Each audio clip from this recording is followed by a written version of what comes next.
First Corinthians chapter 7, verses 1 through 7. Now for the matters you wrote about. It is good for a man not to have sexual relations with a woman. But since sexual immorality is occurring, each man should have sexual relations with his own wife, and each woman with her own husband. The husband should fulfill his marital duty to his wife, and likewise the wife to her husband. The wife does not have authority over her own body, but yields it to her husband.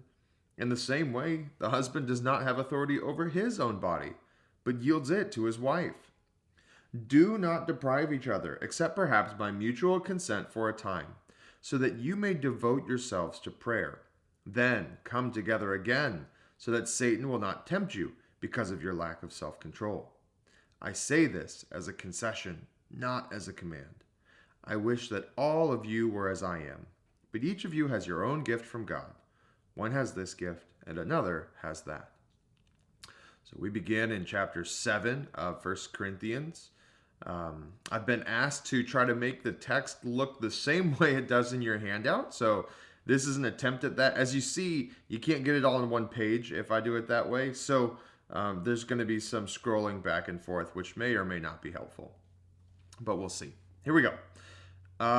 It begins here with verse 1. Now for the matters you wrote about. So we're seeing a switch here in chapter 7, where Paul goes now to the matters that they wrote about. We're moving away from issues that Paul knows about and is addressing to matters that they wrote about in their letter to him. Now for the matters you wrote about. It is good, what? They think this is good. This is something the Corinthians have said. For a man not to have sexual relations with a woman. So this was within at least the group that was authoring the letter. They thought it was good for a man not to have sexual relations with a woman. What's unclear is this a reference to married or unmarried? We don't know.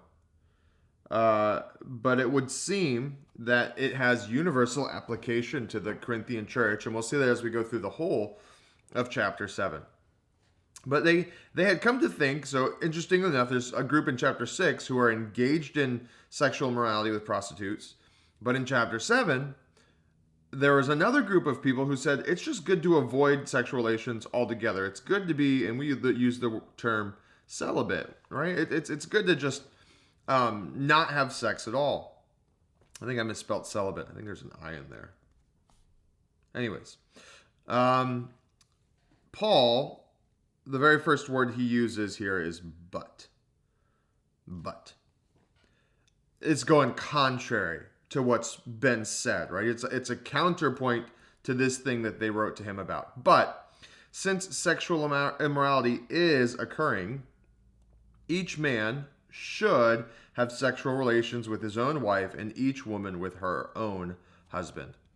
I'm going to take this and I'm going to put it in red. Remember that I like to put my the commands that I see in the text in red. And the reason I'm going to do it in red is because of this word right here, should, and what it means for us. It means that what Paul is giving is not a command in the fullest sense of the term, but he is giving an instruction, a thing that should be done. And the answer here is, should we avoid celibacy? And Paul says, on the contrary, each man should have sexual relations with his own wife, and each woman should have with her own husband. Actually, instead of avoiding sex altogether, anyone who is married should be having sex with their spouse. And then he unpacks this a little bit further in 3 through 5 in a wonderful way. Oops. Sorry, that was my phone. I should really silence my phone before I do these things. The husband should fulfill his marital duty to his wife and likewise to her husband. So I'm going to use the blue and circle this right here. And go back to the black. The husband should fulfill his marital duty.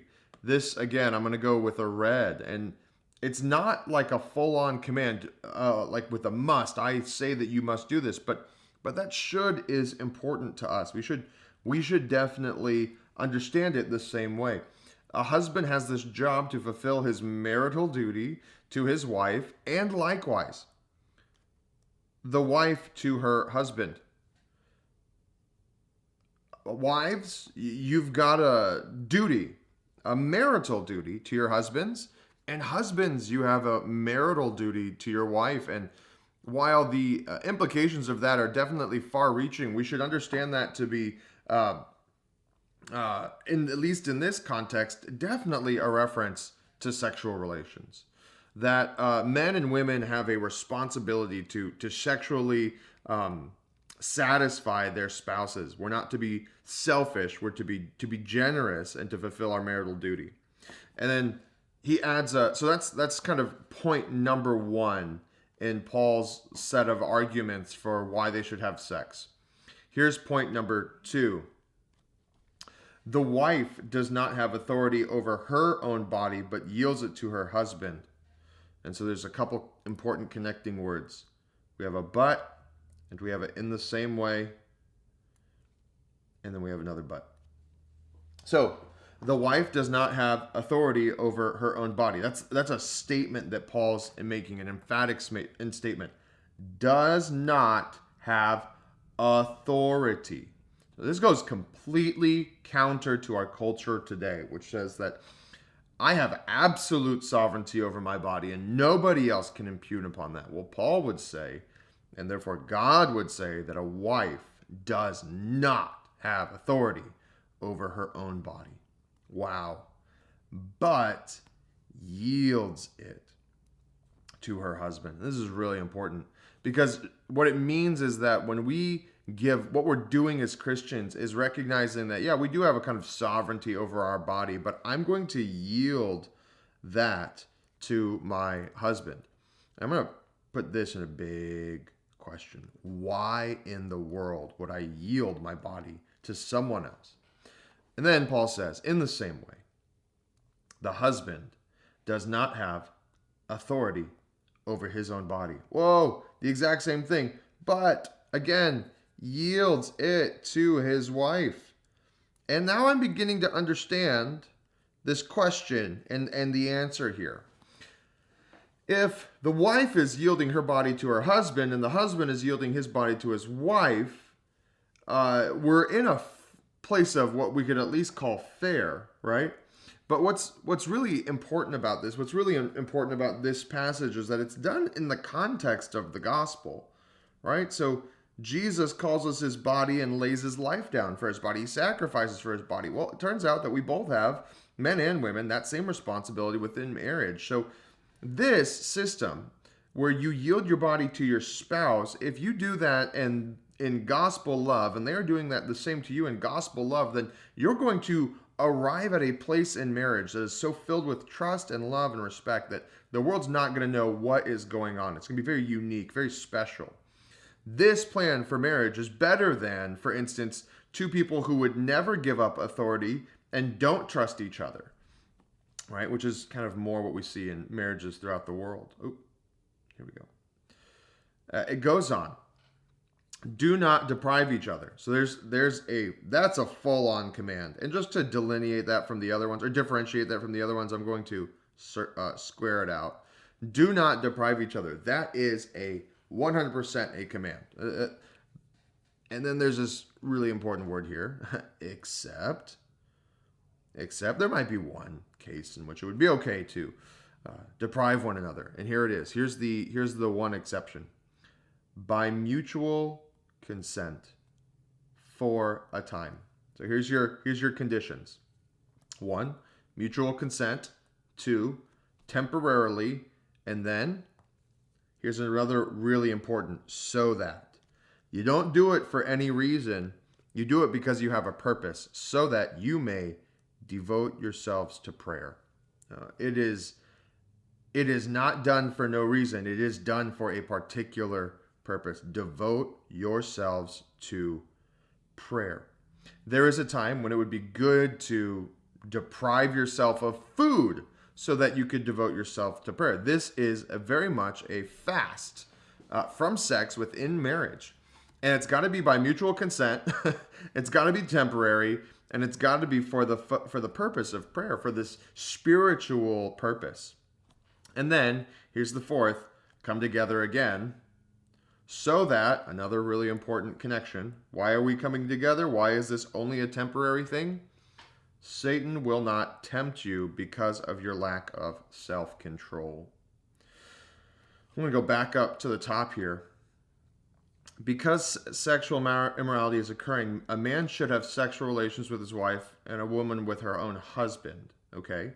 You've got to be having sex. You got to be fulfilling your marital duties to your spouse, because if not, Satan will tempt you because of your lack of self-control.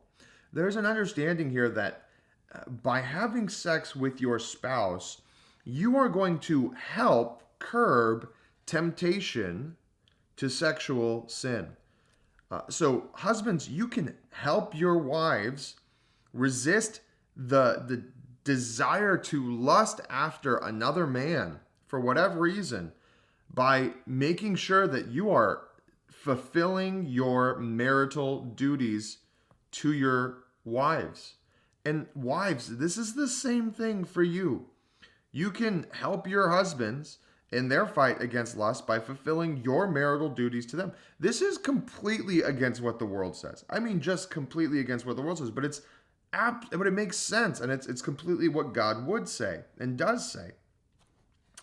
So there is, a command here: don't deprive each other, except by mutual consent for a time. Devote yourselves to prayer. Come together again, so that Satan will not tempt you because of your lack of self-control. And then we get to this final statement. I say this, and you might say, like, well, what is this? And this is basically everything that's come before it, right? All of this is connected to this right here. That is a concession, not as a command. I wish that all of you were as I am, but each of you has your own gift from God. One has this gift, and another has that.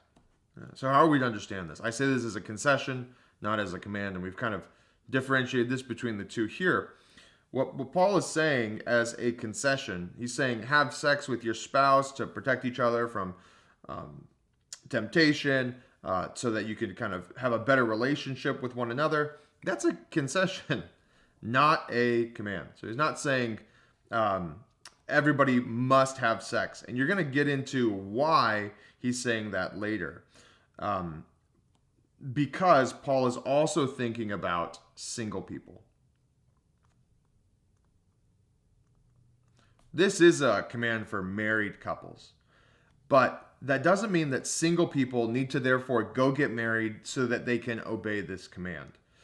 As we're going to see as we go through this, single people don't have to get married, which is a shocker in our society today, especially within the Christian community. But there's some really good reasons to remain single, and Paul begins to get into that here in 7. 7 serves as a transition, and I'm going to put it in green, actually, so that we can kind of just bracket this out as a transitionary statement. And if we were going to use green, I like to use green to like put my sections together. These all often turn into my headings when I'm preaching. So number 1 is their issue, right? Their issue. And then this section here between 2, 3, and 4, we're looking at, kind of guidelines in theology. And then when we get to 5 and 6, we get to the exception. And then 7 to the end is this transitionary statement. So those are kind of the 4 little categories I see this text in. I wish that all of you were as I am. And the question, of course, would be, well, what does this mean, Paul? How do you want us to be like you? And then you can kind of find out from what he says afterwards. But each of you has your own gift from God. So the first thing that we would say is that Paul wishes for everyone to have his gifting. wishes all had his gifting. Right? But each of you has your own gift from God. One has this gift and another has that. And what Paul is saying here, and I'm borrowing from context that we don't have in this. So if you look ahead, singleness is what's coming down the pipe. He wishes that all were as he was because he's been gifted in such a way that singleness makes sense. And the reason that you're going to see that singleness is good is because it allows you to be more devoted to the Lord. Singleness is good because it equals more devotion, usually. Well, not usually. Sometimes, I should say. You have to have a particular gifting. And the gift that Paul is talking about is not singleness, right? Singleness is not the gift. What is Paul's spiritual gifting? What does he mean when he says all that, or he wishes that all were as he is? He is a church planter. He is a missionary. He is a preacher of the gospel. He is an apostle, and that regularly puts him in harm's way. That means he's traveling for long periods of time, and a wife would not make sense to be something that he would take with him in that. So his gifting, it matches singleness. Okay? It's not that he has the gift of singleness, it's that his gifting matches up with being single. And he's recognizing that not everyone has been gifted to be a church planting apostle. Some of us have different spiritual gifts. And so, and that's just how God has, built his church. He wants to have lots of pieces in there. And some of those pieces, it does make sense to be single. But for most of the pieces in God's church, for most, the norm would be marriage. It would be marriage. Now, you don't have to go get married, therefore, concession, not command. But he will get into some of those other reasons to be single later on. What's important to understand here in 7 is that our spiritual gifting should impact our relationship status. Whether we would be married or whether we would be single, a part of what determines that should be the gift that we have from God. Does the way that God has gifted me spiritually, does it make sense for me to get married, or should I stay single? So I hope that helps you guys understand the passage. Let me know if this works, the colors and the scrolling. I tried to make it look, well, I not tried. This is exactly what it looks like in the handout, but as you can see, it doesn't all fit in one screen. So hopefully that helps. God bless, guys.